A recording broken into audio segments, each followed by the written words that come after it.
आप सभी का बहुत बहुत स्वागत है हमारे छोटे छोटे चुगन मुगनी। तो आप लोग कैसे हैं? उम्मीद करते हैं बहुत अच्छे होंगे। तो ये जो वीडियो है, ये जो लेक्चर अभी हम लोग ख़त्म करने वाले हैं मात्र 30 से 40 मिनट में।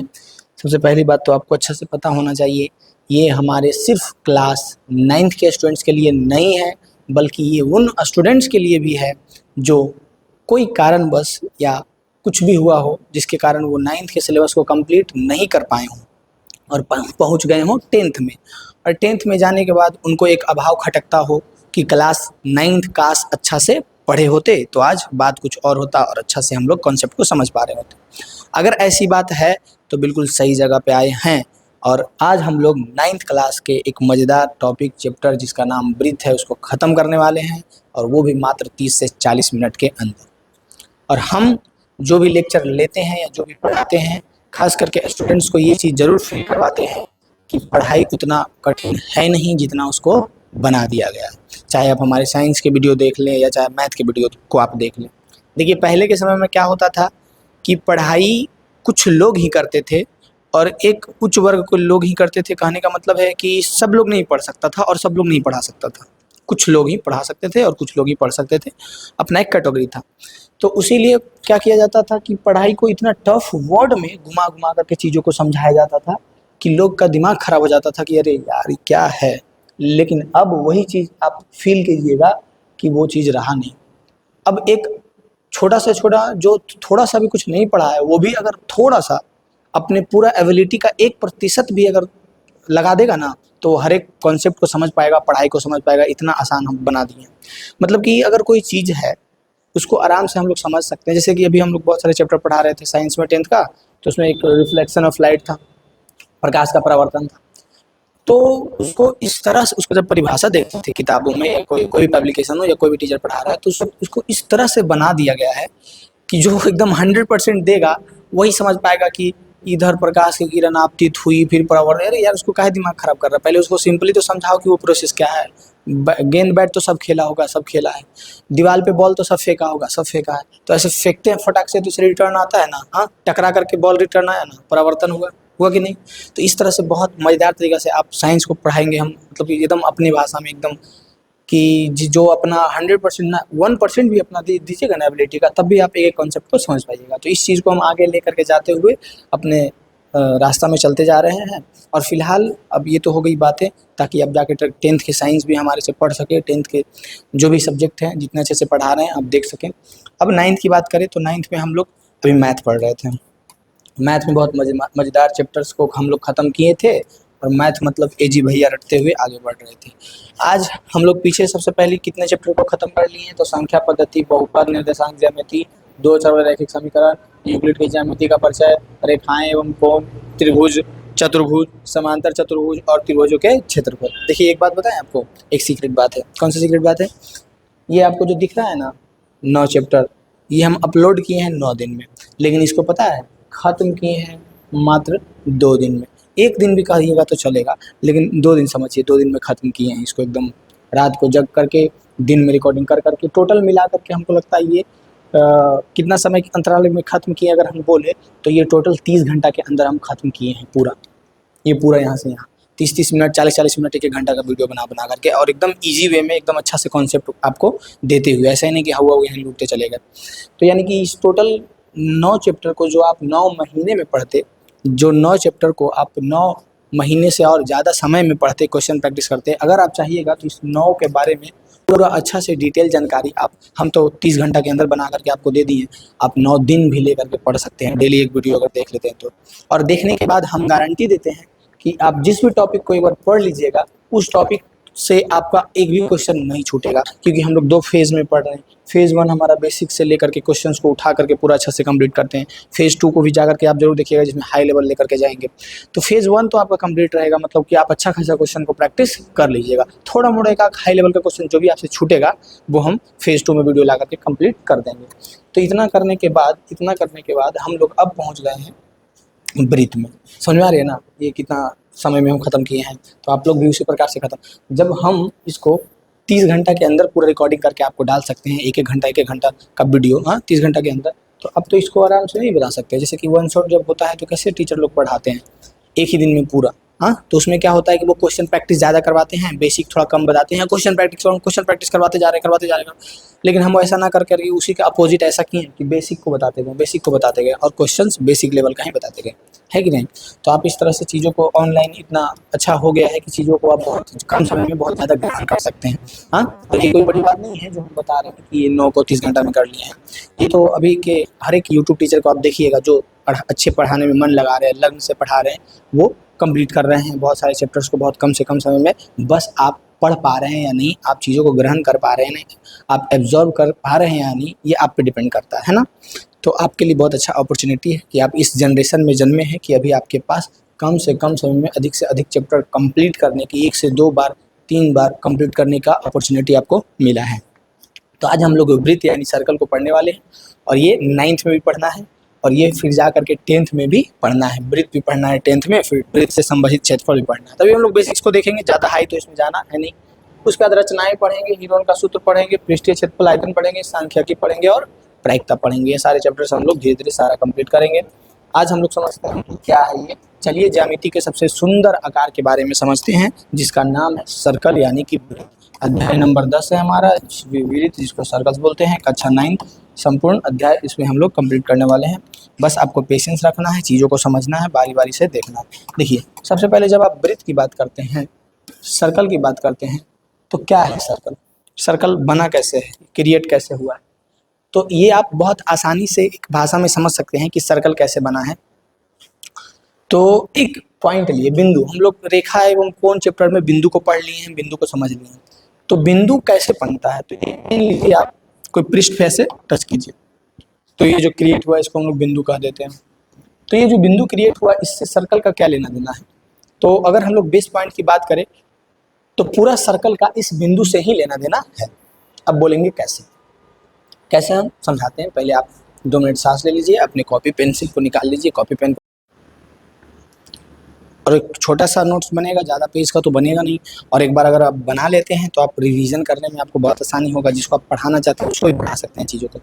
देखिए तो एक सर्कल यानी कि वृत्त होता क्या है, तो इसको हम लोग ऐसे समझेंगे कि वृत्त क्या कहेंगे, तो एक तल पर उन सभी बिंदुओं का समूह जो एक स्थिर बिंदु से समान दूरी पर हो। इसका बहुत एग्जैक्ट और परफेक्ट डेफिनेशन तो यही है, लेकिन इसको समझेंगे कैसे। ये डेफिनेशन परिभाषा या सर्कल को समझना अगर है तो ये कह ये रहा है कि एक स्थिर बिंदु आप लीजिए, ले लिए, यहाँ पे हम लोग एक स्थिर बिंदु लिए और इस स्थिर बिंदु से एकदम समान दूरी पर, एकदम सेम डिस्टेंस पे बहुत सारा बिंदु लिए।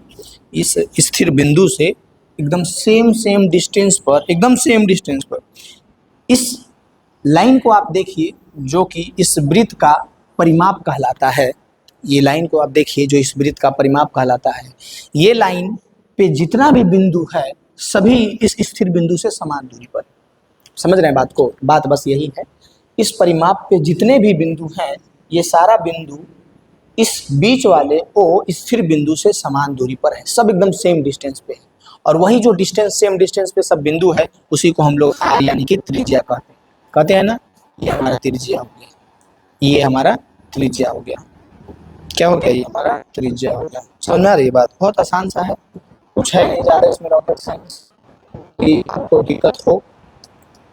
बस हम जो बोल रहे हैं ध्यान से सुनिए।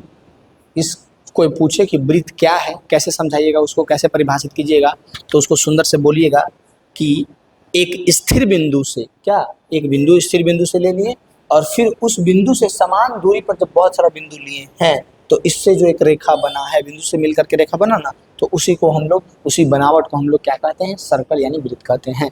एक तल पर उन सभी बिंदुओं का समूह, एक तल पर ये सभी बिंदु है ना, इन बिंदुओं का समूह, एक तल पर, एक ही तल पर है, इन सभी बिंदुओं का समूह जो एक स्थिर बिंदु से, जो एक स्थिर बिंदु से एकदम समान दूरी पर हो, उसको हम लोग वृत्त यानी कि सर्कल बोलते हैं। समझ में आई बात, हाँ इतना समझ में आया, कोई दिक्कत है कैसे बनेगा, आपको परिभाषा समझ में आ गया होगा क्या क्या बोल रहा है या कैसे आपको समझ में रखना है, विकसित करना है, आपका समझ खुद विकसित कीजिएगा, आपकी कैसे चीज़ों को समझिएगा तो आपको समझ में आ गया होगा कि एक बिंदु से जब हम एक ही तल में, एक तल कहने का मतलब वो एक बोर्ड वाला एक तल हुआ, एक इधर अगर ऐसे लगा देते तो एक तल ये हो जाता है, जैसे आपका दीवार है तो दीवार के चारों ओर देखिए एक तल इधर है, एक तल इधर है, एक तल इधर है, एक नीचे एक ऊपर ऐसे तल है ना, तो ऐसे ही एक तल कहने का मतलब हुआ बस इसी तल पर एक बिंदु लिए और उस बिंदु से समान समान दूरी पर बहुत सारा बिंदु लिए तो उससे जो लाइन बना उसको हम लोग वृत्त कहेंगे। बहुत बेसिक सी बातें थी, कुछ इसमें एक्स्ट्रा तो है नहीं। फिर आगे हम लोग समझेंगे केंद्र किसको कहेंगे, इस वृत्त का केंद्र क्या होता है, जिसको हम लोग सेंटर या ओ से लिखते हैं। तो केंद्र किसको कहेंगे, तो केंद्र को हम लोग समझेंगे कि वह स्थिर बिंदु, जो स्थिर बिंदु से हम लोग समान समान दूरी पर बहुत सारा बिंदु लिए थे, उस स्थिर बिंदु को हम लोग क्या कहते हैं, केंद्र कहते हैं, वृत्त का केंद्र कहते हैं, जिसको हम लोग ओ से लिखते हैं। फिर इसका त्रिज्या क्या होता है भाई, त्रिज्या रेडियस जिसको हम लोग आर से लिखते हैं।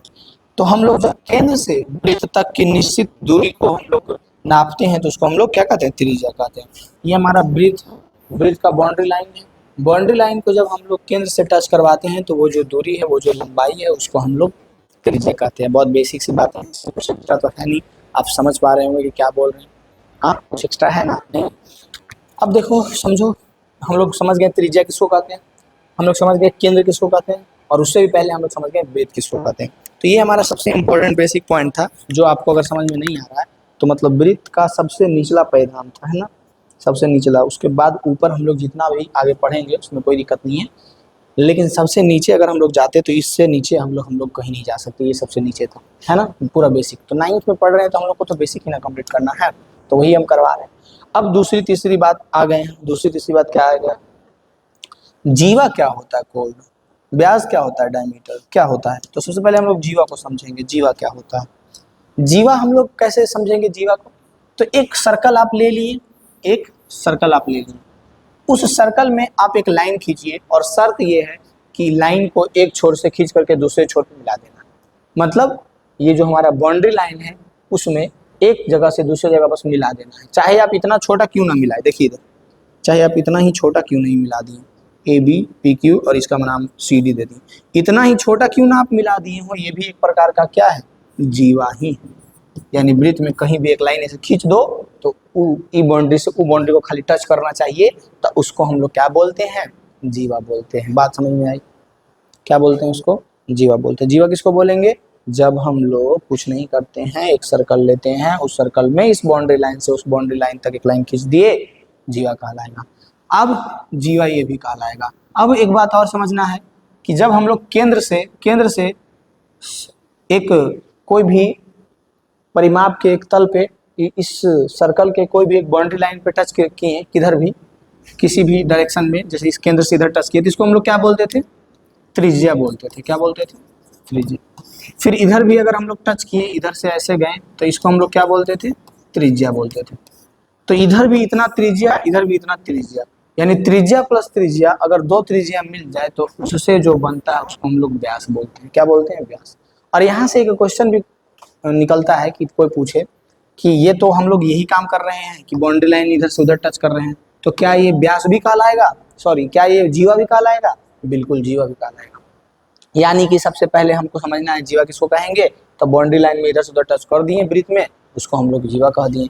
फिर हम लोग त्रिज्या जानते थे, वही त्रिज्या अगर डबल बार बना दिए तो उसी को हम लोग व्यास बोलते हैं। क्या कहते हैं, व्यास बोलते हैं। और फिर हम लोग को समझना है कि क्या इस व्यास को जीवा भी कह सकते हैं, तो बिल्कुल कह सकते हैं। लेकिन क्या इस जीवा को व्यास कह सकते हैं, तो बिल्कुल नहीं कह सकते हैं। यानी आपको याद रखना है कि व्यास वृत्त की, व्यास वृत्त में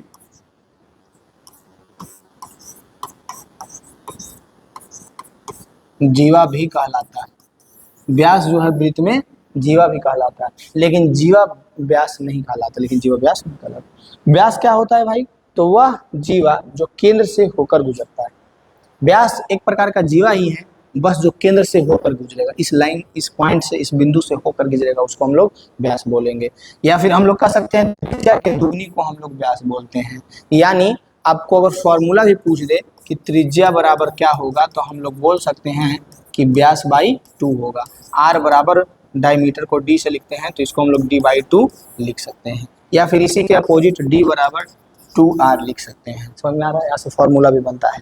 याद रखने वाली बात यह है कि व्यास वृत्त की सबसे लंबी जीवा कहलाती है। ये जो व्यास है, वृत्त की सबसे लंबी जीवा को क्या कहेंगे, क्वेश्चन पूछेगा आपसे कि व्यास की सबसे लंबी जीवा को क्या कहेंगे, तो हम लोग बोलेंगे कि सॉरी, व्यास की सबसे लंबी जीवा नहीं जी, वृत्त की सबसे लंबी जीवा को क्या कहेंगे, तो हम लोग बोलेंगे वृत्त की सबसे लंबी जीवा को व्यास बोलेंगे।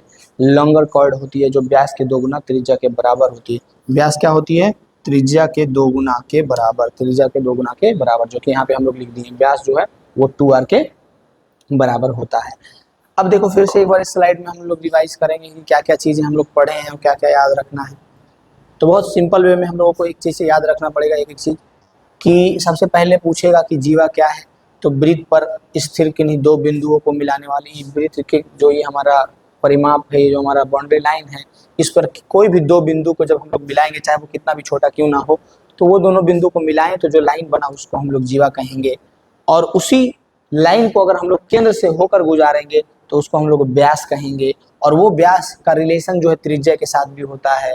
क्या रिलेशन होता है त्रिज्या के साथ? कि त्रिज्या का दुगना ही होता है व्यास। और क्या रिलेशन होता है व्यास का? तो व्यास का रिलेशन एक ये भी होता है कि व्यास एक प्रकार का जीवा ही होता है और वृत्त की सबसे लंबी जीवा कहलाता है, जिसको हम लोग अगर पूछे कोई क्वेश्चन में कि वृत्त की सबसे लंबी जीवा को क्या कहते हैं, तो हम लोग बोलेंगे व्यास कहते हैं। वृत्त की सबसे लंबी जीवा को व्यास कहते हैं। इस पॉइंट को लिखना है और आपको याद रखना है, ठीक है। इतना अगर आप पढ़ लिए हैं तो टॉपर्स के लिए जो हम ये नोट्स बनाए हैं उसमें अब आगे हम लोग चीज़ों को समझेंगे कि आप टॉप कैसे कीजिएगा।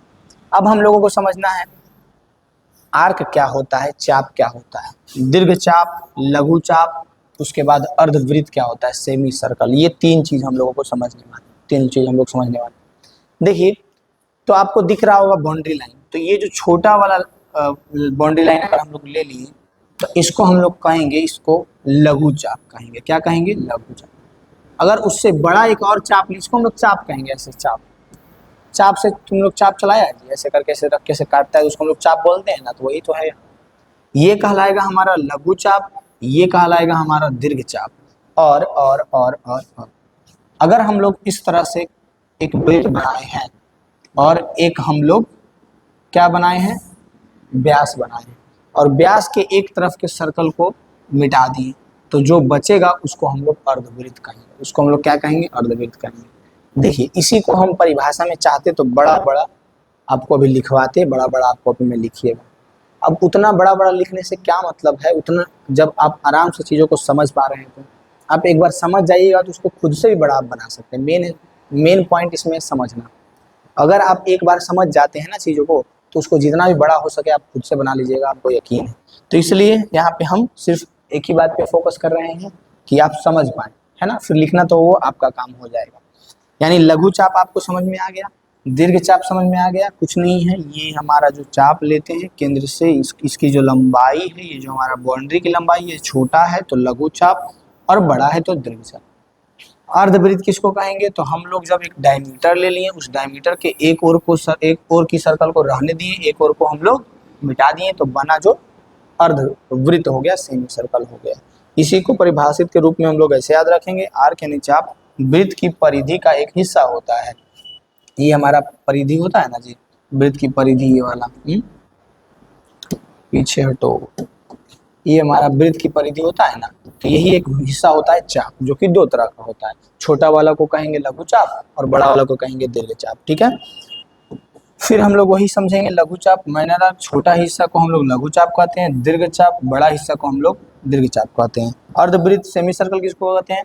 तो जब चाप व्यास के सिरों पर हो, यानी दोनों चाप बराबर हो जाए। अब देखो अर्धवृत्त को बहुत तरह से तुम समझ सकता है। बहुत तरह से कहने का मतलब है कि सबसे पहले तो तुम अर्धवृत्त को ऐसे समझ सकता है कि अगर हम लोग एक जीवा ले और वो जीवा का सबसे बड़ा जीवा हो, उस वृत्त का, जो वृत्त में जीवा बना रहे हैं उस वृत्त में वो जीवा सबसे बड़ा हो, यानी कि वो केंद्र से होकर के गुजरे, तो वो सर्कल को 2 भाग में ऐसे डिवाइड कर देता है, हाफ में। इधर आधा सर्कल हो गया, इधर आधा, तो अर्ध सर्कल कहलाएगा। या फिर इसी को हम लोग कह सकते हैं कि जब चाप व्यास के सिरों से होकर गुजरे, यानी कि ये जो हम चाप लेंगे वो हाफ चाप लेंगे जो कि केंद्र के सिरों से गुजर रहेगा, हाफ से, केंद्र के सिरे से। तो इधर भी आधा चाप बचा, इधर भी आधा चाप बचा, तो इसको हम लोग क्या कहते हैं? अर्धवृत्त कहते हैं। क्या कहते हैं? अर्धवृत्त कहते हैं। यानी यहाँ से हम लोग वृत्त से रिलेटेड 3-4 बात समझ में आ गया।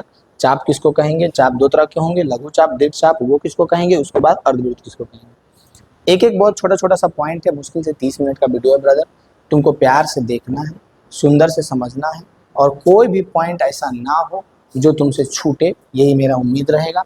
और बहुत बेसिक सी बातें हैं जो तुमको बहुत एक एक सेकंड अगर पेशेंस रख कर कैसे देखते हैं तो वो क्लियर होते जाएगा। उससे ज़्यादा कुछ है नहीं जो तुमको क्लियर करना है। अब देखो आगे जब हम लोग बढ़ेंगे तो आगे क्या पढ़ना है, तो अब हम लोग वृत्तखंड के बारे में पढ़ेंगे। क्या पढ़ेंगे? वृत्तखंड। वृत्तखंड क्या होता है और त्रिज्यखंड क्या होता है। देखो तो वृत्तखंड और त्रिज्यखंड पढ़ने के लिए तुमको तो पता होना चाहिए कि जीवा किसको कहते हैं और त्रिज्या किसको कहते हैं, जो कि हम पीछे बता चुके हैं। ये हमारे पास एक सर्कल है, इस सर्कल में एक जीवा बना दिए, तो जीवा बना दिए तो जितना भाग जीवा कवर किया ना उसी को हम लोग वृत्तखंड कहते हैं। क्या कहते हैं? वृत्तखंड कहते हैं। सेगमेंट किसको कहेंगे? तो जीवा, जीवा प्लस चाप के बीच का क्षेत्र क्या कहलाता है? वृत्तखंड कहलाता है। क्या कहलाता है? वृत्तखंड। और वृत्तखंड भी दो तरह का हो जाएगा, माइनर और मेजर, मतलब छोटा वृत्तखंड और लघु वृत्तखंड और दीर्घ वृत्तखंड। ये हमारा हो जाएगा लघु वृत्तखंड, ये हमारा क्या हो जाएगा? लघु वृत्तखंड। देखिए दो वृत्तखंड बनेगा ना, एक छोटा वाला बनेगा एक बड़ा वाला बनेगा, तो ये हो जाएगा लघु वृत्तखंड और ये हो जाएगा हमारा दीर्घ वृत्तखंड। वृत्तखंड कैसे बनेगा ब्रदर? बहुत आसान है वृत्तखंड बनाने के लिए। जब हम लोग एक वृत्त लिए, उस वृत्त में एक जीवा बनाए, तो वो जीवा जो है इस कोई भी वृत्त हो, एक बना लो तुम और उसमें एक जीवा बना लो, जिधर भी बनाना चाहता है बना लो। तो जब हम लोग एक जीवा बनाएंगे तो वो जीवा का काम है कि उस वृत्त को दो भाग में बांटेगा, तो एक छोटा वाला भाग होगा एक बड़ा वाला भाग होगा। छोटा वाला भाग को हम लोग लघु वृत्तखंड बोलेंगे और बड़ा वाला भाग को हम लोग दीर्घ वृत्तखंड बोलेंगे। समझ आई बात? बहुत आसान सी बात। वृत्तखंड है कुछ नहीं है, दो तरह का वृत्तखंड है, बिल्कुल है, याद रहेगा, बिल्कुल रहेगा। कुछ है ज़्यादा एक्स्ट्रा इसमें? कुछ है? कुछ एक्स्ट्रा नहीं है। बहुत आसान सी बातें हैं जो आप बहुत आसान से समझ पा रहे होंगे। वृत्तखंड हम लोग समझ गए। वृत्तखंड दो तरह का होगा, लघु और दीर्घ। जब हम लोग एक सर्कल में जीवा बनाएंगे तो वृत्त को दो भागों में बांटेगा, लघु वृत्तखंड और दीर्घ वृत्तखंड के रूप में। लघु वृत्तखंड उसके लघु छोटे वाले पार्ट जो होंगे उसको लघु वृत्तखंड बोलेंगे, जो बड़ा वाला क्षेत्र बचेगा उसको दीर्घ वृत्तखंड बोलेंगे। और इसके परिभाषा में लिखा गया बात यह है कि जब हम लोग एक व्यास, लो परिभाषा वाला बात भी समझा देते हैं। जब हम लोग एक जीवा बनाते हैं, उस जीवा से और उस चाप, उस जीवा के तरफ जो चाप बना है, ये चाप है ना हमारा, हाँ लघु चाप है, ये दोनों के बीच में का क्षेत्र जो होता है, ये वाला सरफेस, ये इसको हम लोग क्या बोलते हैं? इसको हम लोग वृत्तखंड बोलते हैं। और दो तरह का हो जाता है, इसको हम लोग क्या बोलते हैं? लघु वृत्तखंड। ये जो सरफेस है ना ये वाला, इसी को हम लोग वृत्तखंड बोलते हैं। कोई दिक्कत है? नहीं है।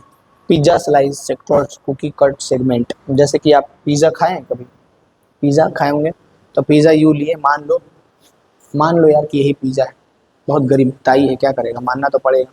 मान लो ये पिज्जा है, इसको ऐसा आओ खा लिए, तो पिज्जा तो सर्कल होता है, ये तो सर्कल है नहीं। बताओ इतना गरीब है कि सर्कल भी नहीं हो पा रहा है, अब क्या करें। रुको अभी तुम्हारे लिए पिज्जा बना के देते हैं। पिज्जा खाए हैं कभी? नहीं खाए हैं, आप भी गरीब ही हैं, कोई बात नहीं है, नहीं खाए हैं तो अभी हम आपको पिज्जा बना करके देते हैं। पिज्जा खाइएगा। मेरा पेन कहाँ गया? आपका टाइम तो बर्बाद नहीं ना हो रहा है जी? बहुत गरीब है ना, इतना गरीब है कि पिज़्ज़ा कभी नहीं खाए। ये लो पिज़्ज़ा।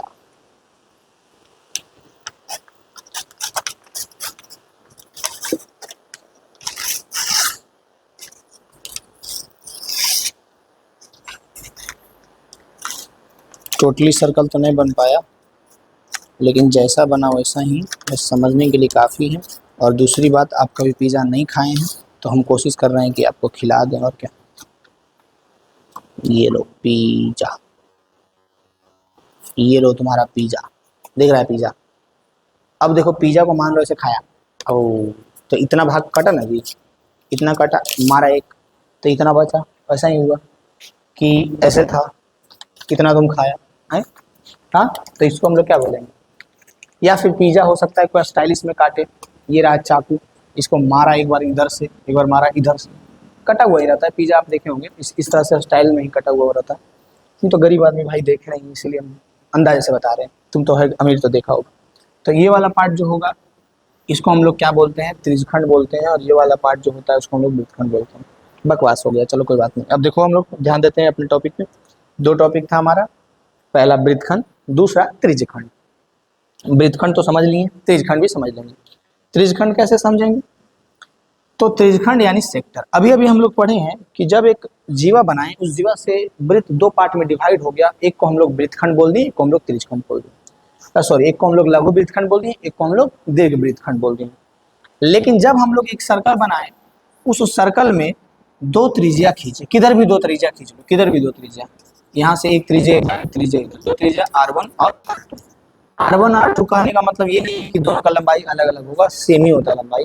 तो जब दो त्रिज्या खींचे हैं तो इसके बीच में एक भाग ये वाला है, देखो तो, है ना, बोलो रे नुनू, है या नहीं।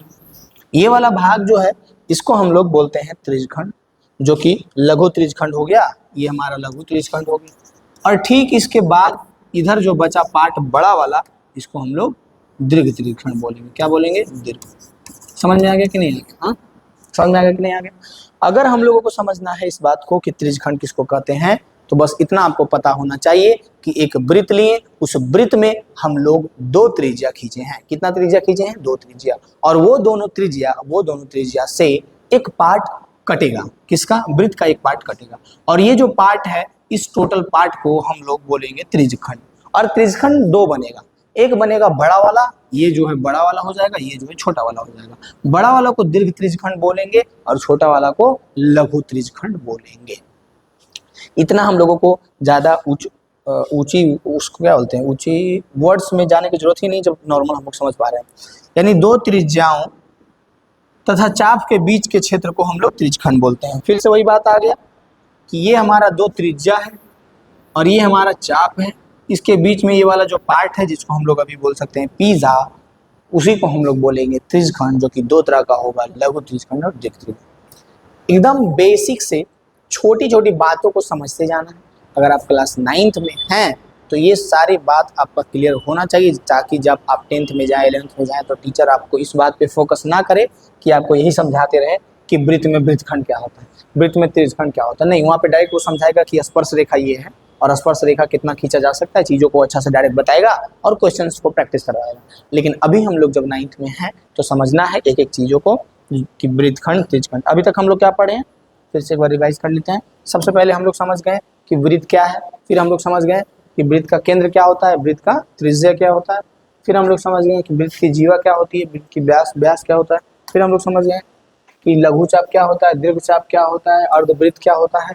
उसके बाद हम लोग अभी पहुंचे थे वृत्तखंड क्या होता है और त्रिज्यखंड क्या होता है। अब उसके बाद हम लोग समझते हैं कि एकदम टॉपर बनिएगा, सीपीसीटी नियम का कमाल, ऐसे सर्वसंमति सीपीसीटी नियम। बहुत आसान सा एक रूल समझ लीजिए, या फिर एक टॉपिक ही इसको समझ सकते हैं आप।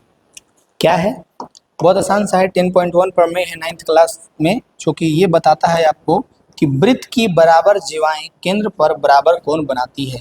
लेकिन इसमें सिचुएशन है, यदि दोनों से होता है, अगर वृत्त की बराबर जीवाएं हैं तो केंद्र पर बराबर कोण बनाती है, या फिर यदि जीवाओं द्वारा केंद्र पर बने कोण बराबर हो तो जीवाएं बराबर होती है। यानी अगर जीवा बराबर तो केंद्र पर बना कोण बराबर, या फिर अगर केंद्र पर बना कोण बराबर तो जीवा बराबर। लेकिन कब? ऐसा कब होना चाहिए?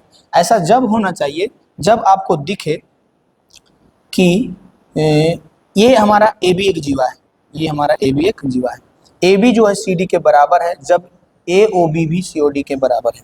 जब, लेकिन इसका सिचुएशन ये है कि जब हमारा ए बी एक जीवा है और ये हमारा सी डी एक जीवा है ना, ए बी एक जीवा है, सी डी एक जीवा है। इसको हम लोग 10.1 पर में करके याद रखेंगे कि एक वृत्त है, इसमें दो जीवा बनाए हैं हम लोग। कौन कौन सा जीवा है ब्रदर? तो एक ए बी है, एक सी डी है। तो ए से जब डी को मिलाएंगे और बी से जब सी को मिलाएंगे तो केंद्र पर ये वाला और ये वाला एंगल बनेगा ना, तो ये वाला दोनों एंगल बराबर होगा। यदि जीवा बराबर बनाए हैं तो ये वाला एंगल बराबर होगा, या इसी के अपोजिट यदि एंगल बराबर बनाए हैं तो इससे जो जीवा बनेगा वो क्या होगा? बराबर होगा। समझ में आ रही है ना बात? जैसे कि एक वृत्त हम ले लिए, हाँ, और यहाँ से ऐसे ऐसे दो लाइन खींचे और हम बोले हैं कि ये वाला इसके बराबर है, तो आपको ये समझना पड़ेगा कि इससे ये वाला जीवा बनेगा, इससे ये वाला जीवा बनेगा, तो ये दोनों भी क्या होगा? इक्वल होगा। अब हम लोग जब ज्यामिति ये रूप से लिखते हैं तो इस तरह से जब लाइन बनाते हैं ना, तो तुम मिलाओ, ये दो लाइन है, ये भी दो लाइन है, इसका मतलब ये दर्शा रहा है कि ये वाला लाइन बराबर है, दोनों इक्वल। समझ रहे बात को? कुछ ज़्यादा इसमें एक्स्ट्रा तो है नहीं, एक्स्ट्रा ऑर्डिनरी कुछ है, एक्स्ट्रा ऑर्डिनरी कुछ नहीं है। बस आपको एक छोटा छोटा सा पॉइंट समझते जाना है और उसको फील करते जाना है। उसके बाद हम लोग अभी अभी ये जो पढ़े हैं रूल, इसको बहुत छोटा सा रूल की तरह याद रखेंगे और इसी से हम लोग जो पढ़े थे ना सर्वंसम नियम, वो रिलेटेड है। तो जब क्वेश्चन करवाएंगे तब बताएंगे। अभी बस आपको कितना ध्यान रखना है बात आपके दिमाग में, तो बस इतना सा ध्यान रखना है, इतना सा, कितना सा, इतना सा। क्या बात? कि जब हम लोग इस तरह दो जीवा बनाए हैं और दोनों बराबर है, तो उससे जो केंद्र पर कोण बनेगा वो बराबर होगा। इसी के अपोजिट यदि हम लोग कोण को बराबर बनाए हैं तो उससे जो जीवा बनेगा वो क्या बनेगा? बराबर बनेगा। याद रहेगा इतना? बोलो, याद रहेगा या नहीं? उसका 10.3 हम लोग को क्या सिखाता है कि केंद्र से जीवा पर डाला गया लंब जीवा को समद्विभाजित करता है, या फिर केंद्र से जीवा को समद्विभाजित करने वाली रेखा जीवा पर लंब होती है। दोनों बात अपोजिट है एक दूसरे के। कैसे कैसे अपोजिट? कि अगर केंद्र से एक जीवा बना है, सबसे पहले ये हमारा एक सर्कल है ना, सर्कल, उस सर्कल में एक जीवा बना है, ठीक है, और इस सर्कल में जो जीवा बनाए हैं उस जीवा पर केंद्र से एक 90 डिग्री लंब एक लाइन खींचे।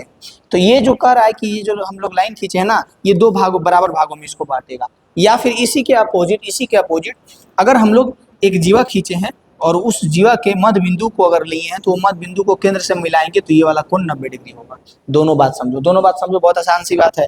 अगर हम लोग एक वृत्त में एक जीवा लिए हैं और उस जीवा को केंद्र से मिलाए हैं, तो केंद्र से जो रेखा मिलाएंगे, जब हम लोग केंद्र से जीवा पर डालते हैं एक लंब एक लाइन मिलाएंगे तो ये 90 डिग्री होगा, ठीक है। और ये 90 डिग्री अगर हुआ तो ये समद्विभाजित करेगा। ये अगर समद्विभाजित, देखो दोनों बात है, अगर 90 डिग्री कोण तो ये समद्विभाजित करेगा, अगर ये समद्विभाजित कर रहा है जीवा तो 90 डिग्री कोण होगा। दोनों बात समझ रहा है ना? यदि समद्विभाजित कर रहा है जीवा को दो लाइन, इसको दो भागों में बराबर भागों में बांट रहा है, तो ये जो लंब है वो 90 डिग्री होगा। या फिर अगर लंब 90 डिग्री है तो इसको दो भागों में बराबर भागों में बांटेगा, यानी ये इसके बराबर होगा, क्योंकि ये 90 डिग्री लंब दिए हैं। और इसी के अपोजिट ये दोनों बराबर लिए हैं, इसलिए ये 90 डिग्री होगा, 90 डिग्री होगा। दोनों ये अपोजिट बात एक दूसरे से कर रहा है, जो आपको याद रखना है 10.3 प्रमेय के रूप में, कि केंद्र से जीवा पर डाला गया लंब जीवा को समद्विभाजित करता है, या फिर इसी के अपोजिट केंद्र को समद्विभाजित करने वाली रेखा जीवा पर लंब होती है। अगर OM जो है AB पे लंब है, OM जो है AB पे लंब है, अगर OM OM OM OM OM OM AB पे देखो इधर OM OM OM OM OM OM AB पे OM अगर AB पे लंब है तो AM जो है MB के बराबर होगा। समझ में आ रही है बात? या फिर इसी के अपोजिट AM अगर MB के बराबर है, AM अगर MB के बराबर है तो OM जो है AB पर लंब होगा। बस दो ही बात तो है। कौन सी दो बात है? कि अगर AB इस AB पर लंब है OM, AB पर लंब है OM, तो आपको समझ जाना है, क्या समझ जाना है?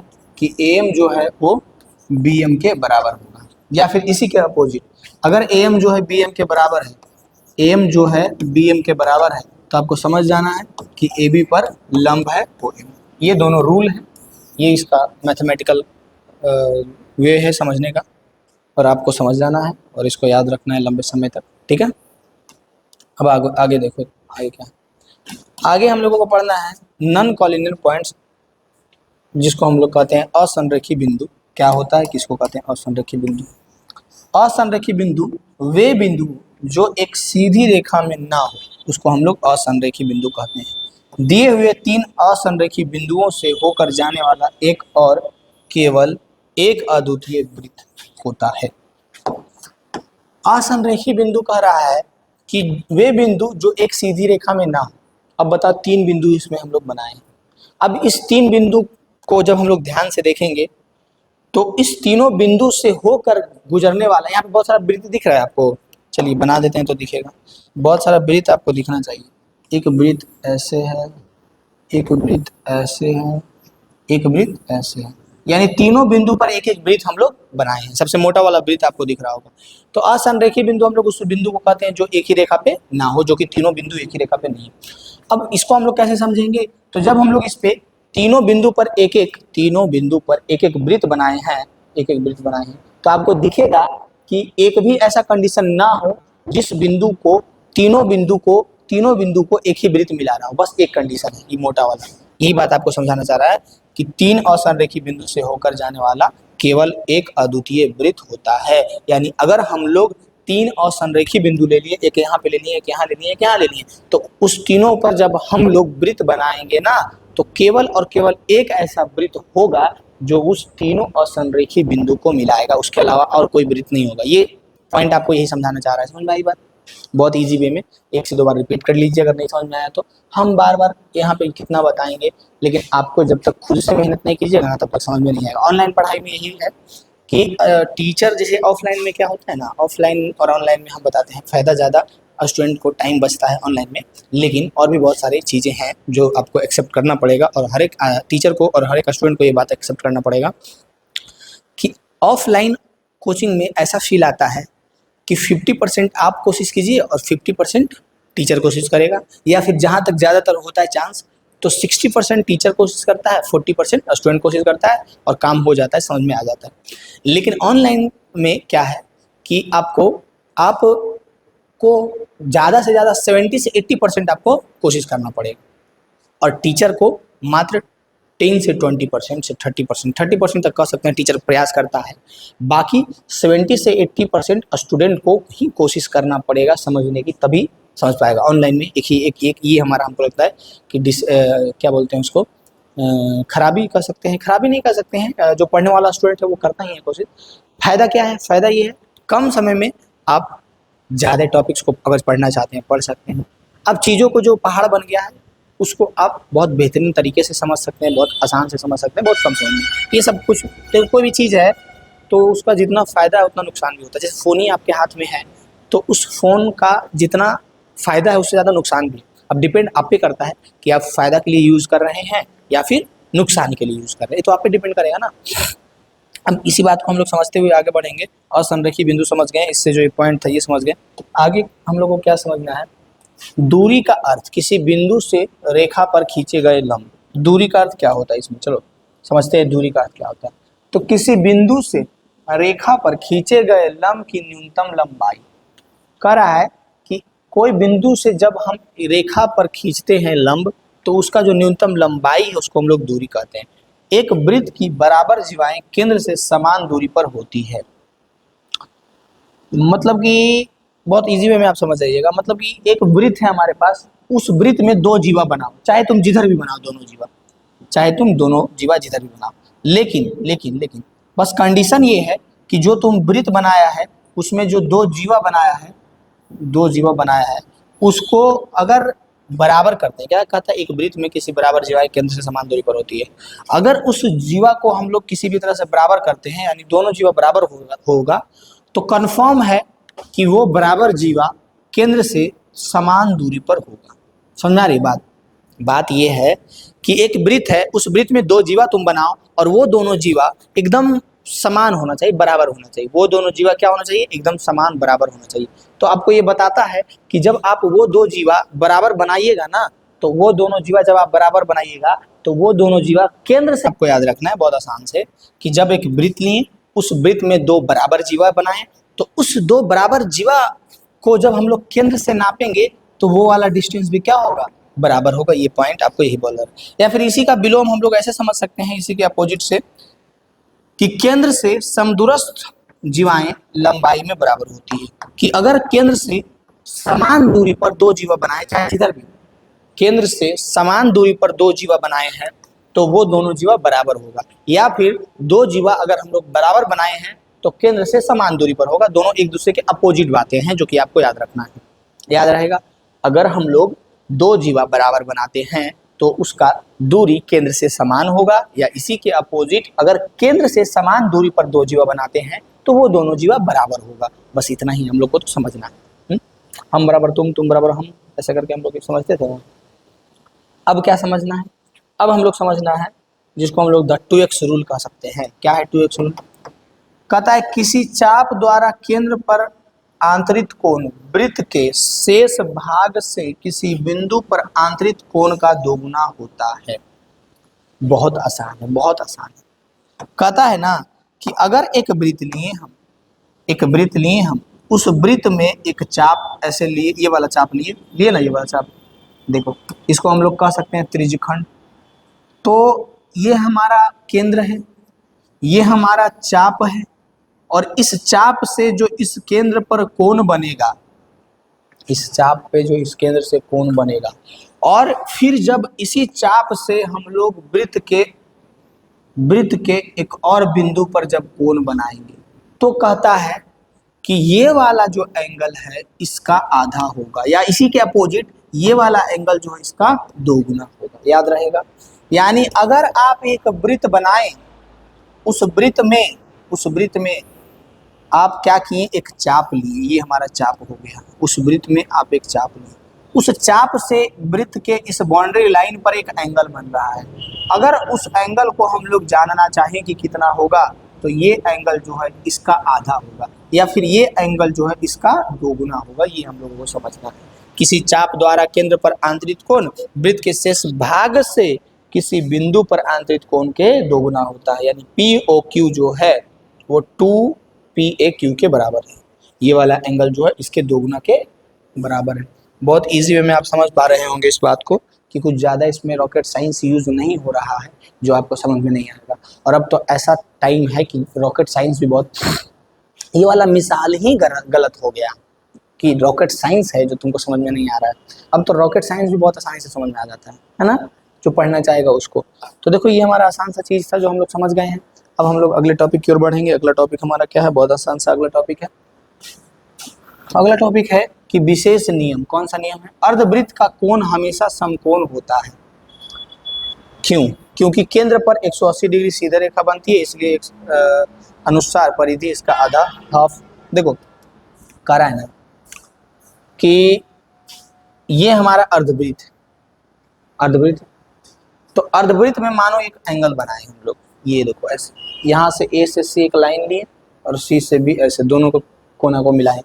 तो कहता है ये जो लाइन कोना से यहाँ तुम ऐसे मिलाओ, या फिर ऐसे मिलाओ, या फिर ऐसे मिलाओ, तो ये वाला जो एंगल होगा ये हमेशा क्या होता है, तो हमेशा जो है 90 डिग्री होता है। यही बात आपको कह रहा है। ऐसा क्यों होता है? ऐसा इसलिए होता है क्योंकि केंद्र पर 180 डिग्री का कोण, जो कि सीधे रेखा दिख रहा है 180 डिग्री का कोण बनता है, इसलिए प्रमेय 10.8 के अनुसार एक परिधि पर इसका आधा कोण होगा। समझ में आ रहा है बात? यानी कि ये जो एंगल है इस हमारा 10.8 एक प्रमेय है जो कि अभी हम नहीं बताए हैं, नहीं इसका जरूरत पड़ेगा, बस आपको याद रखना है। इस एंगल का आधा होगा इसके परिधि पर कोण, इसीलिए ये 180 डिग्री है, तो ये वाला जो कोण होगा ये इसका आधा क्या होगा, आधा। समझ में आ रही बात? ऐसे याद रखिएगा। चलो कोई बात नहीं, ऐसे नहीं याद रहेगा तो डायरेक्ट वे में याद रखना है। कि हमको लगता है कि बोलना ही बेकार है, तुम कंफ्यूज होकर मर जाएगा। अगर हम बोले 10.8 है तो पागल हो जाएगा, नहीं हो जाएगा। इसलिए ऐसे ना बोल करके हम लोग डायरेक्ट ऐसे याद रखेंगे कि एक अर्धवृत्त है और इस तरह से उससे अगर दो एंगल बनेगा, दो रेखा मिलाएंगे तो ये जो एंगल बनेगा ना, एंगल ये वाला, ये 90 डिग्री का बनेगा। कितना बनेगा? 90 डिग्री का बनेगा। बहुत आसान। क्वाड्रिलेटरल किसको कहते हैं? चक्रीय चतुर्भुज यानी किसको कहेंगे? तो चक्रीय चतुर्भुज वह चतुर्भुज जिसके चारों शीर्ष वृत्त पर स्थित हो। बात यह है, देखो समझो, अब आ जाओ। एक वृत्त है और उस वृत्त में एक चतुर्भुज बनाए हैं जिसका सभी शीर्ष वृत्त के परिधियों को टच कर रहा है। तो इस कंडीशन में ये जो कोण होगा ना, ये सम्मुख कोण, ये वाला, तो इस सिचुएशन में जो सम्मुख कोण होता है वो प्रत्येक का जोड़ जो है वो 180 के बराबर होता है। समझ में आ रही बात? ये वाला इसके और ये वाला इसके, ये दोनों का योग और ये दोनों का योग, दोनों का अपना अपना योग कितना होता है? 180 डिग्री होता है। समझ रहे बात? कोई दिक्कत है? नहीं है, नहीं होगा दिक्कत। बस छोटा सा एक रूल था चक्रीय चतुर्भुज जो हम बता दिए। अब हम लोग को समझना है, चैप्टर हो गया समाप्त। अब हम लोगों को समझना है कि क्या क्या चीजें हम लोग पढ़े हैं। तो सबसे पहले हम लोग जाने कि जीवा नियम, लंब समद्विभाजित समान दूरी। अगर कोई जीवा पर केंद्र से एक लंब डालते हैं तो वो जीवा दो बराबर भागों में बटेगा, या फिर अगर बराबर भागों में बटा हुआ है तो वो लंब से केंद्र से एक लंब खिंचाएगा। ये दोनों एक दूसरे के अपोजिट रूल था। फिर हम लोग कौन नियम पढ़ लिए, 2x परिधि पढ़ लिए, चक्रीय चतुर्भुज पढ़ लिए, बात खत्म हो गया। जो पीछे आप लोग जाकर के देख सकते हैं। वृत्त के नियम में मेन इंपॉर्टेंट ये 3 नियम है जो यहाँ पे हम लिख करके लाए हैं। जीवा नियम, कोण नियम और चक्रीय चतुर्भुज वाला नियम। आमने सामने का कोण का जोड़ 180 डिग्री होता है। कोण नियम क्या बोलता था कि ये वाला एंगल इस एंगल के 2 गुना होता है। फिर हम लोग क्या पढ़े थे, जीवा का नियम, कि जीवा अगर बराबर है तो ये वाला एंगल 90 डिग्री होगा, और ये अगर 90 डिग्री है यानी लंब है, 90 का नहीं कहा, जब 90 बोल रहे हैं ना इसका अर्थ समझो कि तुम लंब बोल रहे हो। तो ये कह रहा था कि समान भागों में 2 समान। अब देखो आ जाओ आगे, बहुत इंपॉर्टेंट पॉइंट था जो पीछे तुम लोग देख लो, बेसिक से समझो एक एक पॉइंट को आराम आराम से, कुछ ज्यादा है नहीं। परीक्षा के लिए क्या एग्जाम टिप्स क्या है, चलो लेके जाओ। ज्यामिति में चित्र हमेशा बनाएं, एक ही चित्र आधा प्रश्न हल कर देता है। जब भी ज्यामिति से रिलेटेड हम लोग टॉपिक्स पढ़ते हैं, हम हमेशा बोलते हैं बबुआ रे तुम पहले पिक्चर बनाना फिर क्वेश्चन बनाना। आगे हम लोग बहुत सारे क्वेश्चंस को प्रैक्टिस करेंगे ना, तो देखना पहले पिक्चर बना फिर क्वेश्चन बना। अगर तुम एक बार पिक्चर बना लिया तुम्हारा आधा क्वेश्चन तो ऐसा ही सॉल्व हो गया। कारण लिखना ना भूलें। कुछ भी अगर हम लोग किए हैं, कोई भी चीज को हम लोग डायरेक्ट यूज नहीं कर सकते हैं, वहां पे कारण लिखेंगे कि कौन से कारण से होता है, जरूर लिखें। त्रिज्यखंड और वृत्तखंड के बीच का अंतर ध्यान से पढ़ें। त्रिज्यखंड क्या है, वृत्तखंड क्या है, दोनों का अंतर ध्यान से पढ़ना है हम लोगों को। कि त्रिज्यखंड क्या है, तो 2 त्रिज्या और एक चाप से मिलके बना है। ऐसे देखो एक सर्कल है, इधर 2 त्रिज्या ले लिए, एक चाप ले लिए, तो इसको हम लोग त्रिज्यखंड बोलते हैं। वृत्तखंड ये हमारा केंद्र है, यहाँ जीवा बना लिए, तो ये वाला जो है ये हम लोग को वृत्तखंड कहलाएगा। यानी जीवा से बना वृत्तखंड और 2 त्रिज्या और चाप से बना त्रिज्यखंड। एक चाप और जीवा, एक चाप और जीवा से बना वृत्तखंड, और 2 त्रिज्या और एक चाप से बना त्रिज्यखंड, ऐसे याद रखेंगे। और बड़ा वाला भाग को लघु त्रिज्यखंड, बड़ा वाला भाग को दीर्घ त्रिज्यखंड, छोटा वाला को लघु त्रिज्यखंड। बड़ा वाला भाग को लघु वृत्तखंड, बड़ा वाला भाग को दीर्घ वृत्तखंड और छोटा वाला को लघु वृत्तखंड, ऐसे करके याद रखना है। तो दोनों के अंतर को ध्यान से पढ़ना है। प्रैक्टिस मेक्स परफेक्ट, पढ़ते रहिए, बढ़ते रहिए, प्रैक्टिस कीजिएगा तब आप परफेक्ट बन पाइएगा। मतलब कि क्वेश्चन को प्रैक्टिस आपको ज़्यादा से ज़्यादा करना पड़ेगा। अगर आप टॉपिक्स को अच्छा से क्लियर कर पाए हैं तो अब आ जाइएगा हमारे phase number 2 question practice, hard level question practice में, जिसमें हम लोग बहुत सारे क्वेश्चन को प्रैक्टिस करेंगे। तो इतना अगर समझ में आता है तो दूसरा टॉपिक में जरूर आप लोग आ जाइएगा, दूसरा फेज में। वहाँ पे हम लोग सबसे पहले आपको क्या करना पड़ेगा, हमसे जुड़े रहना पड़ेगा। जुड़े रहने का कहने का मतलब कि लाल वाला बटन दिख रहा होगा उसको सब्सक्राइब करके रखिए, और फिर हमारा फेज 2 का वीडियो देखिए, जिसमें हम लोग मजेदार तरीके से बहुत सारे क्वेश्चंस को धुआंधार तरीके से प्रैक्टिस करने वाले हैं। ठीक है, आ जाइएगा, पक्का आ जाइएगा ना। फेज 2 में हमारा यहाँ से याद रखना है हम लोगों को कि फेज 1 इस चैप्टर के लिए कंप्लीट हुआ, और आपको फेज 2 में जरूर आना है। फेज 2 में क्या करने आना है, क्वेश्चंस को धुआंधार मचाने के लिए, उड़ाने के लिए। ठीक है, धन्यवाद, जय हिंद, जय भारत।